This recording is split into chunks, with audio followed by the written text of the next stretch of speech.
Estes são alguns dos temas que proponho para a conversa com Pedro Lino e também Henrique Neto, nossos convidados, como sempre acontece à sexta-feira. Boa noite a ambos. Boa noite. Vamos começar, como podia deixar de ser, sobre esta notícia de final de tarde, no final do prazo de entregar alterações ao orçamento. Uma notícia que o Governo, é como certo, vai recuar no valor da sobretaxa de 4% para 3,5%. É uma boa notícia ou é ilusão? É uma boa notícia para quem tiver rendimentos inferiores a 250 mil euros, o que é certamente a esmagadora maioria, é uma boa notícia. Para quem tiver a mais, provavelmente é má, mas são poucos, portanto também não é grave. É claro, mas era previsível, não é? Quer dizer, era previsível, depois do braço de ferro em que o CDS e o PSD andaram, era previsível que se acabaria por acertar uma notícia deste tipo, enfim, para dar a ideia de que foi muito difícil e que foi negociações complicadíssimas e que o Parlamento manda alguma coisa, etc, etc, quando de facto, enfim, quer dizer, não tem o significado, tem o significado, pronto. Se calhar se o PS tinha aceite negociar o orçamento, seria uma das medidas que podia ser bandeira do PS dizer, porque já haveria uma margem. É uma fraca bandeira. É uma fraca bandeira. Não creio que isso convencesse o PS a votar com outras coisas, talvez, mas essa, digamos, isoladamente, não creio. E, portanto, não daria excessivo valor, para além do valor mediático que, naturalmente, o Governo se preocupa também em criar, criando a ideia de que depois vão taxar os mais altos rendimentos e, digamos, retirar alguma coisa naquilo que estava previsto que pagassem os de menores rendimentos. É um passo no sentido certo, é inegável, objetivamente é isso, mas não tem um significado que não seja um significado político, não é? Não eram as alterações ao orçamento, as verdadeiras alterações que vão alterar, digamos, a qualidade do orçamento, não é por aí, não é? Não. Mas, Pedro, fazendo as contas, duplica-se a taxa cobrada aos rendimentos mais elevados. Taxa de solidariedade. Para 5%, reduz-se 0,5%, mas como sabemos são menos os que têm rendimentos de 250 mil, por isso ainda vai ser preciso encontrar muitos cálculos na despesa. Sim, mas este orçamento, efetivamente, é um orçamento de difícil execução, não é fácil o Governo se ter em termos das receitas. E existe aqui uma cedência de 0,5%, que efetivamente não é muito, acho que é apenas uma sinalização, como o engenheiro Henrique Neto acabou de dizer, é apenas dizer que os partidos que apoiam o Governo conseguiram algumas cedências, mas o aumento, a duplicação da taxa de solidariedade, efetivamente, não é suficiente, o que significa que uma parte dos 4 mil milhões de despesa, de corte da despesa que seriam encontrados e que vão ser negociados em fevereiro com a Troika, e que seriam encontrados em 2013 e 2014, uma parte desses cortes devem ser efetuados em 2013 e deve ser essa folga ou essa poupança que vai permitir o orçamento chegar ao final de 2013 equilibrado, porque apesar de ser 0,5%, é um corte na receita do Estado. Por isso eu diria que vai-se tentar encontrar cortes na despesa do Estado para além do que está acordado no orçamento e que significa que estão dentro daquele pacote dos 4 mil milhões a serem acordados. E esses cortes, certeza que vão trazer mais lume à discussão do que... Não é fácil cortar na despesa do Estado, principalmente quando se sabe que grande parte da despesa é funcionários públicos, segurança social, nomeadamente as pensões, os subsídios de inserção, de tudo o que é subsídios, os salários. Não é fácil cortar e não é fácil, principalmente quando o país está a atravessar muitas dificuldades, quando a taxa de desemprego está no máximo histórico e quando a administração pública tem que emagrecer. Não é fácil, mas infelizmente, se queremos um Estado sustentável, porque já falámos aqui que dentro de 20 anos não vamos ter pensões, e o que os políticos deviam estar a discutir é isso mesmo, é a sustentabilidade do Estado, de modo a que as próximas gerações vejam assegurados pelo menos alguns direitos. E então o PS que hoje foi reunir com a Troika, dizendo que é preciso mudar as estratégias das políticas do Governo, que são as políticas da Troika, de alguma forma não deve ter tido estas propostas de aumentar a duração de subsídios de emprego, propondo uma taxa de solidariedade sobre as parcerias público-privadas.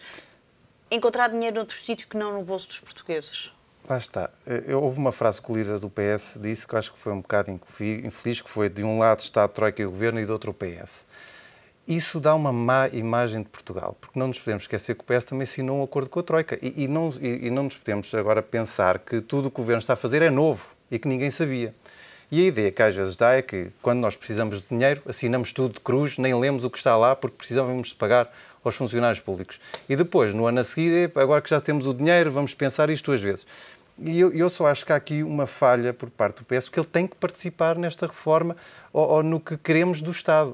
Tem mesmo que participar.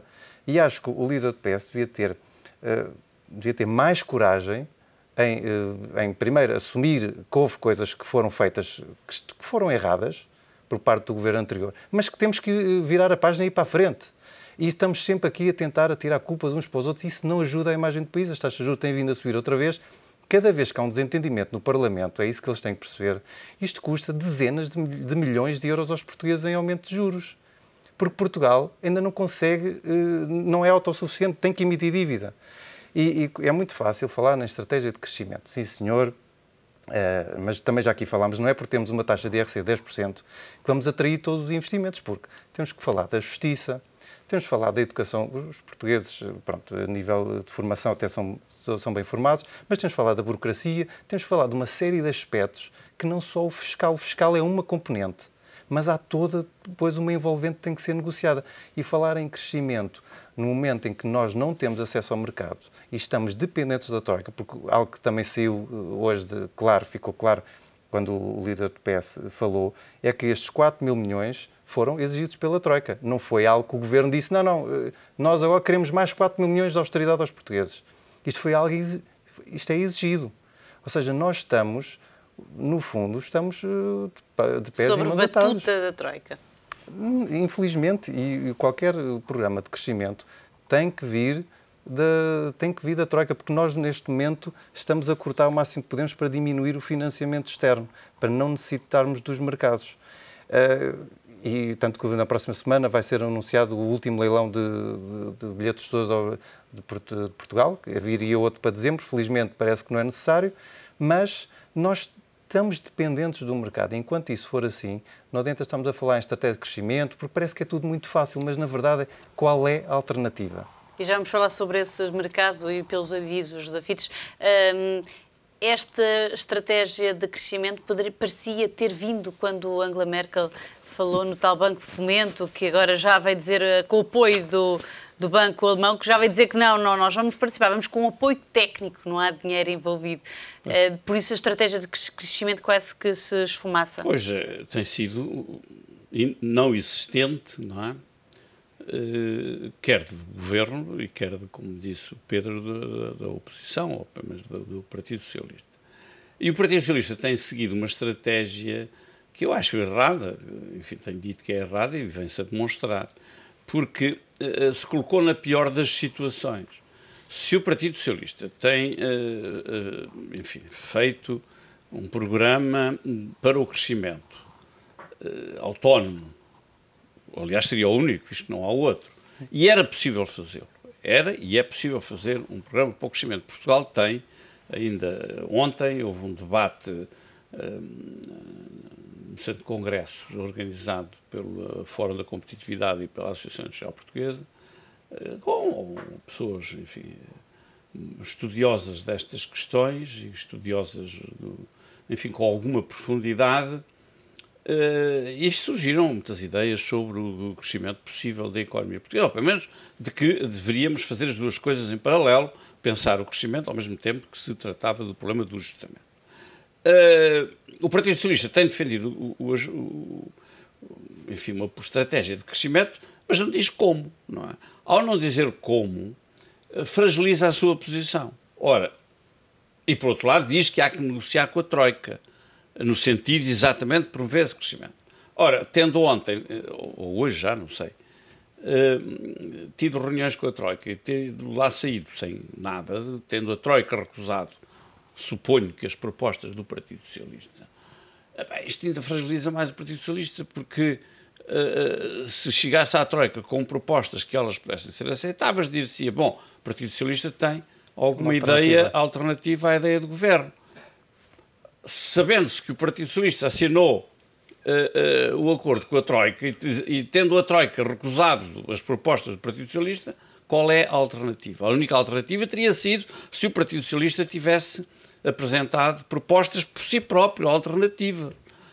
E algumas poderiam ter sido apresentadas e algumas, penso eu, até com possibilidade da Troika as vir a apoiar.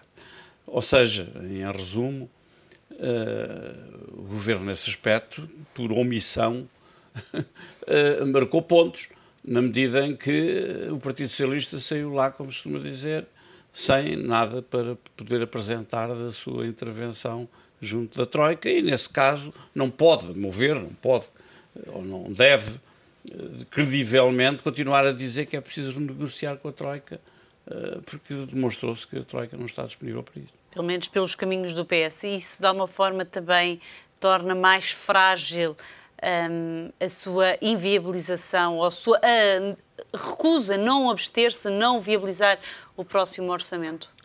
Pois, deveria claro que pelo sim, menos fragiliza, claro que fragiliza. Eu não sei ainda, e aqui só tenho que ter um Vai ser cuidado, na próxima semana, porque não sei ainda quais são as propostas que o Partido Socialista, para além de uma, o alargamento da duração de subsídio de desemprego, fala então nesta medida, aumento da receita com taxa de solidariedade, são algumas das medidas. Isso só vai aumentar ainda o déficit, não é? Quer dizer, portanto, não seriam soluções, não é, para a situação do país. Mas pronto, mas eu não sei todas as propostas, pode ser que lá estejam algumas propostas que mereçam reflexão, não sei, e portanto não me vou pronunciar ainda. Mas é evidente que a posição do Partido Socialista começa a ser frágil receio até que as sondagens venham a começar a demonstrar isso. Houve um período em que o Partido Socialista subiu relativamente bem, que foi o período, enfim, daqueles desvarios da taxa social única e daqueles anúncios. O Governo ajudou. O Governo ajudou bastante. Agora que isto acalmou e que a Troika está a recusar, como se viu, as propostas do Partido Socialista, penso que o Partido Socialista vai ter dificuldade. O que também não é bom para o país, na medida em que o país deve ter sempre uma alternativa. Não é sempre bom que exista e que não se aceite, que não há ideias nenhumas para melhorar, digamos, o ajustamento. Até porque, e agora há aqui um elemento, que dois especialistas, enfim, universitários, académicos, que fizeram estudos profundos sobre a situação portuguesa e foram apresentados ontem, são coincidentes num ponto. E eles fizeram estudos, enfim, de acordo com modelos existentes nestas questões da economia, que eu nem sequer entendo o modelo, entendo o resultado, mas os dois chegaram à conclusão que o ajustamento será muito longo. Ou seja, que esta situação de crise ou de dificuldades, enfim, vai ser muito longa.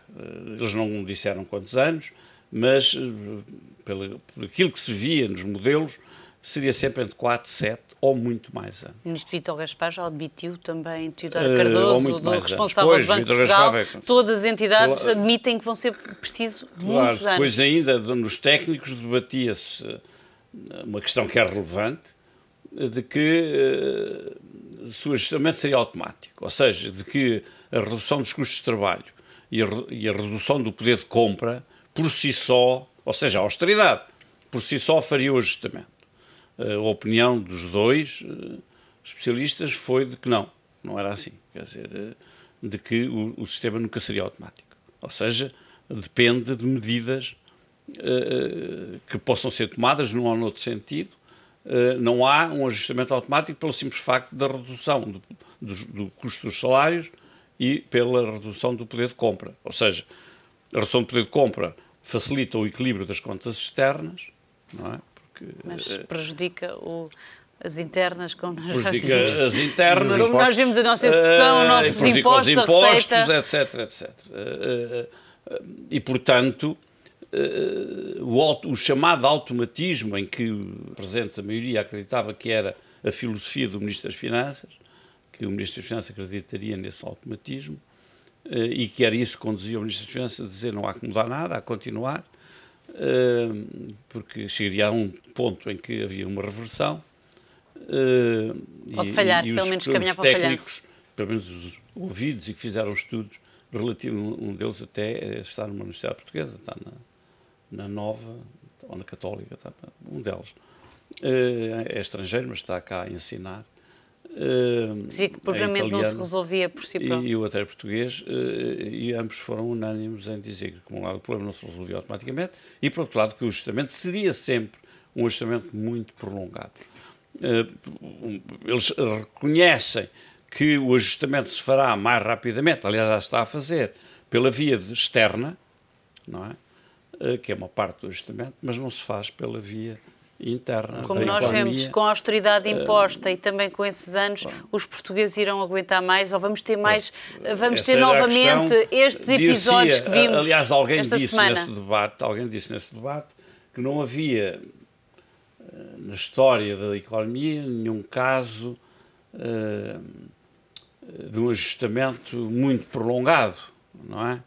E eu até disse que havia um que era da Albânia, não é? Claro que a Albânia não vivia em democracia e, portanto, podemos dizer que era... Porque a Albânia empobreceu durante todos aqueles anos, não é? E aguentaram, claro que não era uma... E esperemos que não seja reproduzida em Portugal, pelo menos. A Fitch dá como certo, Pedro, que Portugal vai, mais uma voz, vai pedir um segundo resgate, que não está a correr bem este ajustamento. Eu acho que não é questão do ajustamento não estar a correr bem. Nós ainda vimos esta semana as revisões em baixa do PIB por parte do Banco de Portugal. Essas sim acho que são mais reais, são mais realistas, porque esperar uma contração do PIB de 1% como o orçamento o faz, acho que é manifestamente pouco. Por isso, neste momento, estamos com 1,7%. É ambicioso, como já se disse tantas vezes. Sim, 1% é muito ambicioso. É esperar que tudo corra bem quando nós temos neste momento... quando temos neste momento riscos geopolíticos, estamos à beira, outra vez, de uma tensão no Médio Oriente, estamos perante um abrandamento da economia mundial, e o que a Fitch vem dizer, eu acho é que Portugal vai precisar de um empréstimo, não é de um empréstimo, vai precisar da ajuda a sair do hospital. O que neste momento acontece é que nós somos um doente acamado. Ora, como um doente acamado, quando sai do hospital, tem que ser seguido, não pode voltar à vida normalmente. E é o que vai acontecer. Nós vamos precisar de ser acompanhados durante algum tempo. Isso não significa que haja mais austeridade, porque se estes 4 mil milhões de despesa, de cortes de despesa, forem encontrados, o que nós precisamos depois é de uma ajuda a caminhar para os mercados lentamente. E isso pode ser feito via Mecanismo Europeu de Estabilidade e via Banco Central Europeu. Agora, é preciso nós comprometermos... Que a Europa se entenda também, pelo menos nessas soluções. Sim, mas também já vamos ter um sinal no caso da Irlanda, porque a Irlanda vai sair primeiro que nós, e também já estão a negociar um empréstimo, esse acompanhamento. E esse acompanhamento significa o quê? Significa estabelecer metas para os próximos 2 ou 3 anos, com o apoio do BCE e do Mecanismo Europeu de comprarem dívida para estabilizarem as taxas de juros em baixa. Ora, se nós encontrarmos esses cortes nas despesas, 4 mil milhões, o resto virá dos juros. Porquê? Porque nós vamos ter uma ajuda. O que interessa, por exemplo, no caso da Irlanda, o que o FMI diz é que, sim senhor, a Irlanda está a cumprir tudo e por isso merece a ajuda. E nós também temos que cumprir tudo. Mesmo que o resultado não seja isso, não seja o... O problema é que nós estamos a cumprir, Pedro. Mas depois podemos exigir. Este ano. Mas depois podemos exigir. Porque se estamos a cumprir, podemos exigir, então, sim senhor, foi um memorando que cumprimos, queremos o acompanhamento, queremos a contrapartida, queremos uma intervenção por parte do BCE, do Mecanismo Europeu. O problema é se cumprir. Mas lá está, temos que... Pelo menos tentar, que é o problema é esse. Ou tentar. Pelo menos caminhar para isso. O Ministro das Finanças continua mais ou menos teimoso no cumprimento do déficit este ano. Porque o déficit este ano, para mim, é ainda mais importante que o ano que vem. Estamos à espera da concessão da Ana. Pronto, a questão da Ana. São essas as contas. Há sempre malabarismos pelo caminho para nós conseguirmos. A concessão da Ana, se não entrar este ano, entra em janeiro ou em fevereiro. Não é por aí. Não é por aí. Não é por aí. O problema é esse também, é aceito como para a redução do déficit. Mas lá está, eu não percebo porque é que não pode ser 5,5, sabendo que já vamos ter uma receita extra em e fevereiro. E certeza que vai ser, pelo menos nos bastidores, já deve estar acordado. Só uma última palavra sobre será o fim do caso BPN como foi habilitado, já que se chegou, pelo menos, a um consenso no relatório final. Se for um fim, é uma tragédia shakespeariana, não é? Porque eu espero que não seja o fim, que alguém vá escrever um livro, digamos, sério, profundo, um livro ou um estudo, um trabalho sobre este caso. Eu acho espantoso que as universidades portuguesas, aliás, de economia, nomeadamente, não se preocupem em fazer um trabalho como este. Eu tenho aqui à minha frente as conclusões não li todo o relatório, são 220 páginas, li as conclusões para já, tenho lá o relatório para ler com mais calma, mas é uma questão... O que é que o surpreendeu mais? Digamos, no fundo, para resumir em poucas palavras, é política as usual em Portugal. O relatório que teve a aprovação dos partidos sem abstenção, poder, todos, e a com exceção abstenção do Bloco. dos outros, com exceção do Bloco de Esquerda, e acho que o Bloco de Esquerda nisto fez a única coisa possível, que é rejeitar o relatório. Pronto. Se lá estivesse, rejeitá-lo-ia de certeza. E rejeitá-lo-ia porque, no fundo, o que o relatório diz é isto: fizeram-se estes crimes, não é? E não há dúvida nenhuma, e até com alguns nomes, não é? Pelo menos os dois mais responsáveis, ou aqueles que nós conhecemos como mais responsáveis. Para depois, a partir da enumeração dos crimes, começar a dizer que o Banco de Portugal fez tudo certíssimo, que a seguir o Governo fez otimamente, que se não fosse era a hecatombe, e toda a gente procedeu. Nós trabalhámos, poder político, fizemos tudo aquilo que era possível fazer. Houve uns criminosos, mas depois não sabe quem são. Não se faz uma coisa que, aliás, há um jornal levantou, que eu acho que se devia fazer, é sempre apenas fazer o fluxo do dinheiro. Mesmo agora que é possível fazer o fluxo do dinheiro foi para onde? Não é? A operação tal, quanto é que custou? Quem recebeu aquele dinheiro da operação tal? Então, se calhar, não se vai abrir uma comissão de inquérito, uma nova comissão para descobrir o dinheiro. Mas se estivessem interessados em que já se descobrisse, já teriam agora feito. Ou seja, isto é um jogo de interesse. Por um lado, o PS conseguiu que não se condenasse as ações que o governo anterior assumiu, e o PSD conseguiu que se fechasse isto sem ir evocar quem eram as pessoas e porquê que andaram a fazer isto durante anos e anos. Por isso, uma solução, se calhar, que não é melhor, pelo menos para o país, nesta solução, e encontrarem esses criminosos. Eu até achei, para terminar com graça isso, enfim, não conheço a senhora deputada que fez o relatório, mas ela chama-se Sónia Sanfona, o que dá a ideia de que foi uma música mais ou menos acordada entre todos, não é? Uma má música com uma má sintonia. Lá isso e não façam muito barulho. Com uma má sintonia. Obrigado a ambos pela presença neste História Económica. Bom fim de semana. Bom fim de semana também.